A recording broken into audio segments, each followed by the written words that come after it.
It has been said that in Twilight Struggle, you need to know the cards well in order to play well. Well, we're going to take you through every card one by one, and we're going to help you become a master at Twilight Struggle. This is Legendary Tactics. The China card. Outside of some of the scoring cards, perhaps, this is the most important and perhaps pivotal card in the game of Twilight Struggle. But how to use it? What's the best way to take advantage of its unique nature?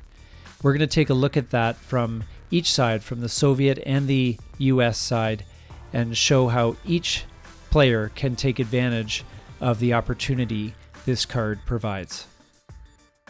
The China card is truly unique in Twilight Struggle in that both sides will get a chance to use the China card multiple times per game. The principal use of the China card for either side will be 5 ops in Asia, because if you use all 4 China card ops in Asia, you get a bonus 1 operations value. And so many times it will be used as a power play of sorts to make sure that you can overcome a fair amount of enemy influence, take some territory, and lock down Asia as best as you possibly can. And the China card is a great opportunity to do that. For the Soviet player, a headline or play of Vietnam revolts followed by the China card will result in the only opportunity in the game for either side to play 6 ops in one play. And all the ops have to be spent in Southeast Asia. However, if this is the case, you can see that even if the American player over-controls Thailand, if you spend all 6 operations points in Thailand, you can make a run for controlling Thailand and taking it eventually from the US player in this powerful play. In fact, this is representative of a very common use of the China card in Asia. It's a play I like to call over the top, and I'm not sure if anyone remembers the old Sylvester Stallone movie that I'm referencing here. It's actually an arm wrestling movie, and basically it allows you to wrestle control of a country away from the other side. Basically, you would play the China card and use all 5 ops in Asia. And if a country like Pakistan or Thailand or Afghanistan or what have you is not over-controlled, in other words, the stability and the influence match, then you have an opportunity to basically power your way in to the territory and flip it to your side. Furthermore, if you feel as though you have momentum on your side, for example, if either side is under a quagmire or bear trap, you can use the China card to essentially destabilize otherwise stable countries like North Korea, for example, which has a relatively high stability number. And if the other player isn't able to follow up right away, you can just happen to steal control of this territory from the other player. Another very common use of the China card is in what we call protecting your hand. So for example, if you have a handful of enemy events and you really don't want them to happen, the China card is a way for you to protect your hand. So for example, if I was the Soviet player and this was the hand that I had, and I had 2 action rounds left, it could be a big problem because CIA created could be a DEFCON suicide card. No one likes the voice of America on the Soviet side. Of course, the American side loves that card, but it's just it's an awkward card because it can really cause a lot of damage. So without the China card, the Soviet player would be forced to play both events. But with the China card, the China card can be played first or second, and then we could send the voice of America into space and get rid of that. Hanging on to CIA created for the next turn, and when hopefully circumstances are better, and we can safely play this card without prematurely ending the game. This is especially important if I, as the Soviet player, for example, am forced to discard a card due to the American play of 5-year plan. And that leaves me 1 card short. I can't carry a card over to the next turn. And if I had 3 action rounds left, I would be forced to play CIA created, which would likely lead to DEFCON suicide. However, if I have the China card, that also protects my hand against a card like 5-Year Plan, forcing me to play out every single card and possibly saving the game. Another example of this from the American side is, for example, if the player had destalinization and decolonization, two great Soviet events, and didn't want to play them. And knowing that normally we can hold back a card, the China card would allow them instead to hold back 2 cards, hopefully until after the turn 3 reshuffle, after which time these can be spaced or otherwise gotten rid of, and that would mean that these cards would not likely enter play until after the turn 7 reshuffle, when they're much, much less effective. Although each side can benefit from protecting their hands with the China card, for the Soviet player especially, it protects against events like the 5-Year Plan and later on grain sales to Soviets. In general, the Soviet player should hang on to the China card for as long as possible, not just through turn 1. And this is basically the reason why, is these 3 American events here, Duck and Cover, 5-Year Plan, and CIA created. And there's various combinations and permutations which can really hurt the USSR, as in can cause a DEFCON suicide to happen, say as soon as turn 3. And that's simply because if you have, say, the American player headlining Duck and Cover, maybe 5-Year Plan comes out, and suddenly you're forced to play CIA created, having the China card can prevent that situation, as I explained earlier when I talked about protecting your hand. So something that's very important to consider, especially in the early war. At the end of the game, which is at the end of turn 10, the player holding the China card scores 1 victory point. Now in reality, that essentially means 2 victory points, because you're denying that victory point to the other side. So essentially it's a 2 victory point swing. This 1 victory point could potentially be the difference between winning and losing. The only exception is that if by using the China card in the last turn, you swing a region to your side to the point where it scores you more victory points, then you're better off to use the China card for that. Sometimes the China card's going to be going back and forth every single turn if it's especially wide-ranging and wide-open game. If it's a very conservative game, you might find one side or the other hanging on to this for dear life. Either way of playing the China card is fine, as long as you make sure that you're not giving away the China card for no reason. Remember, it's tremendously valuable for more reasons than just the ops. Sometimes, and especially later on in the game once Asia has become locked down, the China card can be a great 4-ops card. And especially if you know that a region is potentially on the verge of being scored, any and every op that you can scrounge up can be extremely valuable for when that scoring card comes out. The only downside is that it does give the other player 4 ops to use next turn. The player that has the China card can benefit from the flexibility that the card provides.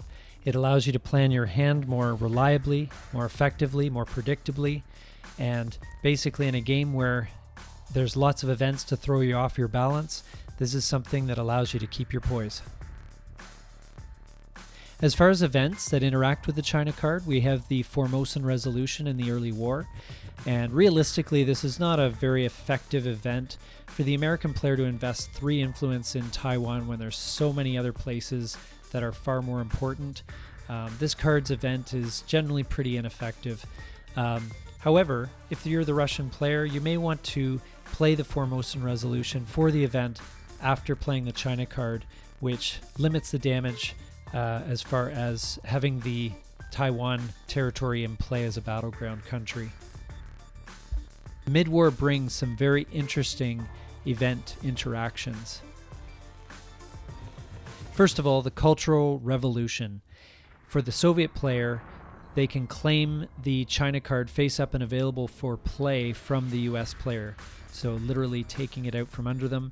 If the USSR already has it, they gain a VP, which probably isn't worth it overall, but certainly as a way to steal the China card back, especially after you've just played it. That can be very demoralizing for the US player. Nixon plays the China card, and this results in one of two effects. If the US has the China card already, gain 2 VP, which in some cases is well worth doing, depending on the board situation and such. Otherwise, the US player receives the China card back from the USSR player, face down and unavailable for immediate play. However, this can be very effective on the last action round of a turn. It would steal the China card right back and likely disrupt some Soviet plans. The Ussuri River Skirmish card is the real monster in the mid-war especially. This is one of the best American events, period. And basically, if the USSR has the China card, the US player can claim it right back, face up, ready to go. And if the US already has the China card, they can add 4 US influence in Asia, no more than 2 per country. Now, please note that means that influence can be added regardless of adjacency and regardless of control. So in other words, you can place an influence in a country and you don't have to pay the normal extra op if a country is under your opponent's control. So it can be very powerful. And this is an event that very likely, if the Soviet player gets it, they're going to want to throw it to space as soon as possible. Fortunately for both players, all these cards can be likely sent to space if necessary. So here's a nifty strategy that the American player can use with the Ussuri River Skirmish card. So let's say, for example, this is the board situation, and you'll notice that the Americans are kind of locked out of Asia in a big way. So they happen to have the China card face up and ready to go, and they decide to play the Ussuri River Skirmish for the event. And so because they have the China card, they can add 4 US influence in Asia, no more than 2 per country. And so they can then, let's say they drop 2 influence each into both Thailand and Pakistan. And this basically breaks control of those countries that the USSR was enjoying. Now, unless the USSR has a lot of ops, they're forced to defend one or the other of these countries, and this means that in many cases the US can not only get a toehold, but they can also gain control of one of these countries. Even if the USSR happens to counter with a lot of ops, remember that the American player has the China card available and can go, as I explained earlier, over the top to make sure that they gain control of at least one of these places. An obvious use of the China card is to either break or gain domination in a given region, especially in Asia. This becomes especially important if you haven't seen a scoring card yet. For example, if you haven't seen the Asia scoring card and you're entering turn 3 or turn 7, you know it's going to be there and your opponent has it. So best to use the China card to, as I said, break or gain domination of the region, and it is a very powerful card to give you that ability. Sometimes having the China card can be powerful in and of itself. It can be used as insurance or it can be used as a threat, knowing that you can deploy that card and its ops at any time to disrupt whatever plan your opponent might have. Sometimes the effect of the China card is greater than you might think. Generally, it's a good idea for the Soviet player to hang on to the China card in turn 1, likely playing it in turn 2 to influence whatever is going on in Asia at the time. An effective way to think of the China card is that you're essentially handing 2 victory points to your opponent by giving it to them, which certainly would be the case at endgame scoring. However, I think that mentality is useful in that as long as the card is being used to open up a potentially greater opportunity of at least 2 or more victory points, then you're justified in playing it. Otherwise, you're best to hang on to it. Another great use of the China card is if you notice your opponent is distracted or has priorities elsewhere, play the China card, flip a key battleground, and then follow up with the appropriate scoring card. And that is a great use of the China card ops. Another potential use of the China card as the Soviet player is, for example, if you happen to be dealt a very low ops hand in the first round, you might want to consider the China card to coup Iran in the first turn, first action round. The first coup on Iran really is the key to getting into Asia in any meaningful way and slowing down the US in that regard. And it is a very key opening play. So you could use it for Italy as well to kick off the game, but certainly it is worth considering if you get dealt an especially poor hand. An interesting combination that I came across involving the China card also involves a card called the Cambridge 5, which is an optional early war card for the Soviets. Now let's say the Soviet player headlines this card in the first turn and discovers that the American player has the Asia scoring card in hand. The event says that the USSR player may then add 1 influence in any single region named on one of these scoring cards, and so the Soviet player takes 1 influence and puts it in India. Now, this grants them access to some key battlegrounds in Asia, and knowing that the Soviet player has the China card, this could be a big problem for the American player. So likely the American player, knowing that the Soviet player knows they have the Asia scoring card, is going to have to score Asia early. And even though it doesn't score many points either way, it gives the Soviets the advantage knowing that the American momentum is going to be stalled in the early going with having to play this card. And so it might potentially lead the Soviet player to gain some momentum that the American player would have to deal with, and would essentially put the American player on their heels from the very beginning. In the mid-war, this is going to be the main event you want to avoid, is the Ussuri River skirmish. If you're not able to space it, in many cases it's better to give up the China card than to allow the US to take the half of the event, which says that they can add 4 US influence in Asia, no more than 2 per country, can really throw off the balance. And certainly if you've got a good position in Asia, it can really disrupt things. So in many cases, it's better just to give up the China card when the effect can be much less pronounced. Generally, it's unwise for the Soviet player to play any influence into Japan, and the major reason for that is this event card, the US-Japan Mutual Defense Pact. And this means that it essentially hands control of Japan over to the Americans regardless of the situation, regardless of how much influence you have there, etc. So one play that you might consider in certain circumstances, especially if you've seen the US-Japan Defense Pact card go past, if it's after the turn 3 reshuffle and it happens to be in the discards, you may choose to use the China card influence to take over Japan. And this really should only be considered if you think you can win the game by scoring ahead of turn 7, certainly when things get reshuffled. And it is a bit of a risky play, but if the timing's right, if you're far enough ahead, it can potentially be the play that helps you to score domination in Asia or even control and gives you the game. As the American player, they have 2 great events that allow them to claim the China card back from the Soviet player. Now, you just have to be careful that you're not spending an action round playing playing an event to take the China card, which then needs to be spent in a future event. So there's certain kind of combinations you can look for that improve this situation. Now, there are a few powerful combinations that the American player should look out for when it comes to these great events. So the first is the Ussuri River skirmish. Great use of it is to headline this when you have the China card already in hand. Basically, that will allow you to add 4 influence in Asia, no more than 2 per country, to break up control in various spots, cause a lot of damage and a lot of disruption, and then follow up on your first action round with the China card.